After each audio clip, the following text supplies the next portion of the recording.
Hi, and welcome back to My Magical Home.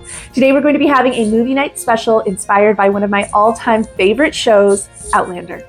Now, if you're a fan as well, you will know that there is only 2 episodes left. There is the penultimate episode that's coming out tonight, as well as the final episode that's coming out next week. And I want to do something special to say farewell to something that has brought me so much joy for over a decade.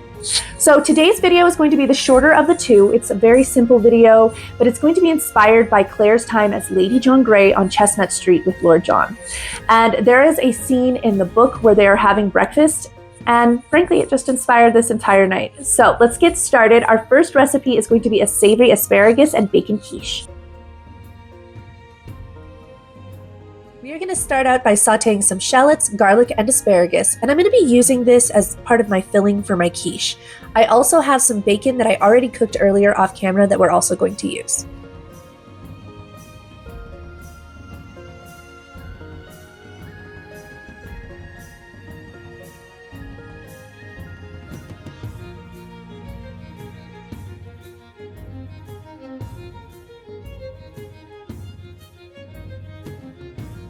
The crust I'm using today is a pre-made crust by Pillsbury, but I want to dress it up a little bit.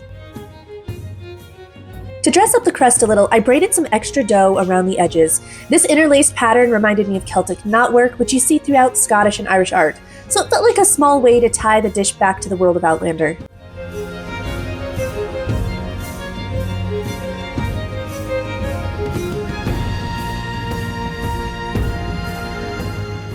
Once I was done with my braids, I just lightly wet around the edge of my crust and added the braids on top, and that helps them to stick together.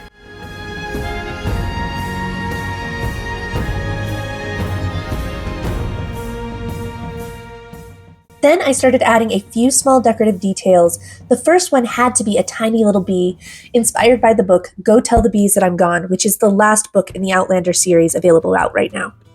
I'm also going to make a couple tiny flowers, and in a little bit we are going to make them blue, as I put these on here because they were inspired by the flowers that Claire first notices near the standing stones. To me, that's the moment where her entire journey begins, and so I had to give it a little nod. Once my decorations were finished, it was time to blind bake the crust. Now, if you're unaware, blind baking just basically means you're partially baking the crust before adding the fillings. It helps to keep the bottom nice and crisp instead of turning soggy once the egg mixture goes in. Now, I lined the crust with parchment paper and added some ceramic pie weights to hold everything in place and baked it for about 10 minutes. I also covered the edges with foil so that the crust wouldn't overcook. After the blind bake, I removed the decorations and added a little color using some powdered food coloring mixed with a tiny splash of vodka. The alcohol evaporates as it dries, so it's a really easy way to add painted details onto baked items.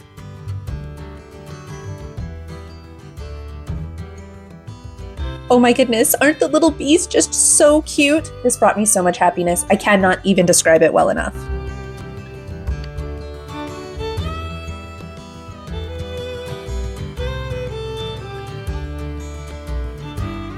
Now it's time to add our goodies into this pie crust. I'm going to start by adding my bacon and asparagus mixture, then a really good handful of Colby Jack cheese, and some freshly shredded fontina that I had on hand.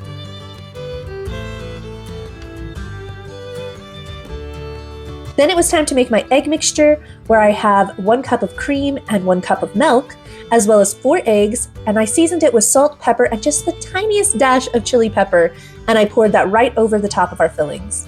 And I'm going to put this into the oven at 350 degrees until it starts to be nice and browned on top. You obviously don't want it to burn, but it kind of gets this golden look to the top of the quiche, and you can tell that it is setting. So there's actually an old tradition in some places called telling the bees. When someone in a household passes away, or they leave for an extended time, or someone new is born, or comes into the family, the owner of the bees would go out and tell the bees the news so that they'd still feel connected to the family. And folklore says that if you were so rude as to not keep these bees informed, they would just fly off and not come back. This tradition is still taken seriously in some places. Even when Queen Elizabeth II passed away, the royal beekeeper was sure to inform the palace bees of her death.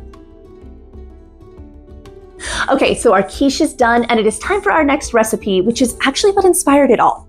So there's this part in the book where Jenny is waiting for Jamie to come back with Claire on Chestnut Street, and Mrs. Big brings her a big pile of pancakes. And it is her first time ever seeing or trying a pancake, and her genuine excitement at how it soaked up the syrup and how good it tastes, and even going so far as to ask for the recipe. I just absolutely loved that part of the book, especially because it was such a heavy portion of the book itself. And I thought that just that little bit of joy really lightened everything. So let's go ahead and make some Mrs. Big's pancakes. The pancake recipe that I'm using today came from my old Betty Crocker cookbook. It's the same one I grew up making, and so I wanted to have that comfortable, familiar taste to my pancakes. I will have this recipe linked down below in case you feel like making them. It is such a good go-to recipe.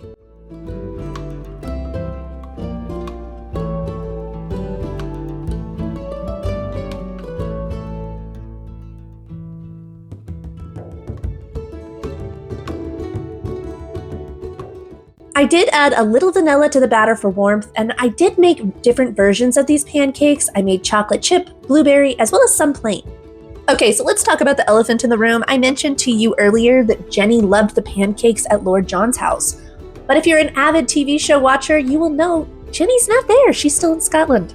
Well, that is a very small difference between the shows and the books, because at this point in the book, Jenny is officially in America. She comes and becomes part of Ian's household. She gets to meet her grandson, goes on fun adventures with them all in a way that you really see the character shine. I actually really wish they had brought that into the show, because I feel like the simple joy she has of going on an adventure when she had basically spent her whole life at Lollybrock was pretty special. So my daughter does not watch Outlander. It can get a little adult for something to watch with your mom, but she still gets to have pancakes this night. So I decided it would be really fun to top her plate with almonds and honey, which actually feels more historically appropriate than the syrup I'll be putting on mine later.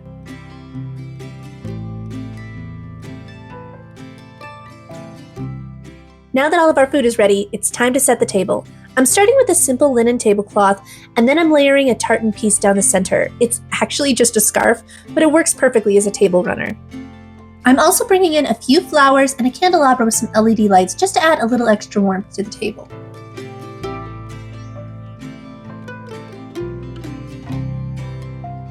Now it's time to bring everything out, and I'm also putting together a small fruit board to go alongside of everything.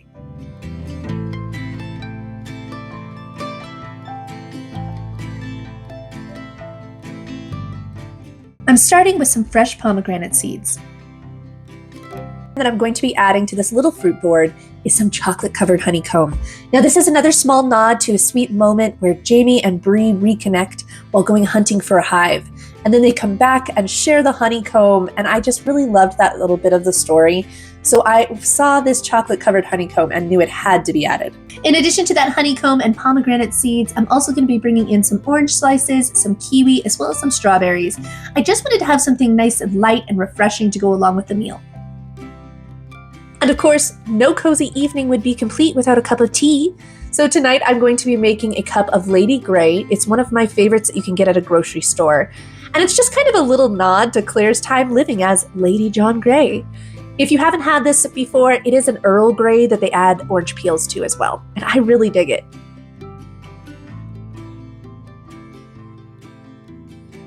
All right, everything is set up, and so now it is time for me to go make my plate and get ready for an episode of Outlander. I cannot believe it's the penultimate episode, you guys. It makes me so emotional. I love this show so much.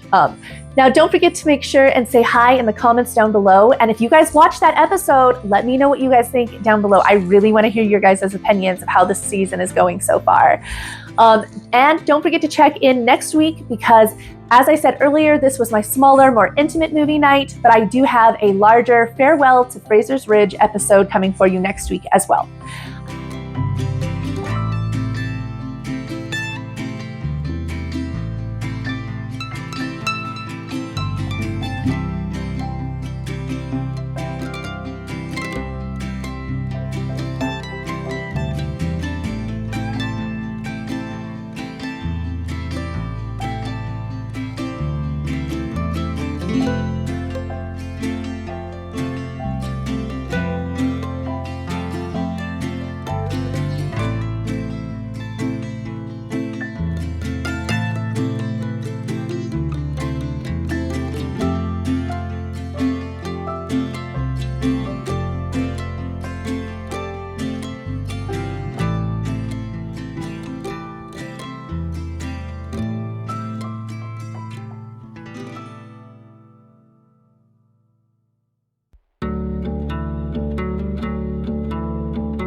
Until next time, my friends, have a magical day.